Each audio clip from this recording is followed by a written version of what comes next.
Have you heard about the 25-year-old model who married an 89-year-old billionaire, only to get a shocking surprise when he passed away? This story is wild. So, a young woman named Crystal meets an elderly tycoon, Mr. Henderson.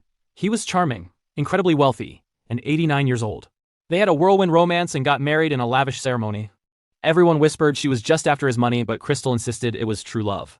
She spent her days by his side, attending glamorous events and taking care of him. She imagined the life she would have after he was gone, the mansions, the yachts, the endless fortune. It seemed like the perfect plan. A year later, Mr. Henderson passed away peacefully in his sleep. The day of the will reading arrived, and Crystal sat in the lawyer's office, barely able to contain her excitement. The lawyer cleared his throat and began to read. To her absolute shock, Mr. Henderson had left his entire multi-billion-dollar estate, every single penny, to a local animal shelter. Crystal was stunned. She got nothing. But then, the lawyer handed her a small, ornate box. Inside was a single, handwritten letter from her late husband. It read, "My dearest Crystal, the greatest gift I could ever give you wasn't my money, but the secret to making your own. Enclosed is the deed to a small, unassuming bookstore I owned downtown. It was my very first business, the one I started with nothing but a dream. Now it's yours. The real treasure is the journey, not the destination." Defeated, Crystal visited the dusty old bookstore.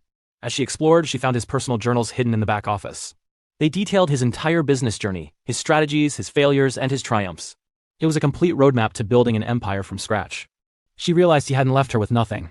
He had left her with everything that truly mattered: his knowledge. Years went by. Crystal used her husband's wisdom to transform the small bookstore into a massive online retail giant. She became a self-made billionaire, far wealthier than she would have been by just inheriting his fortune.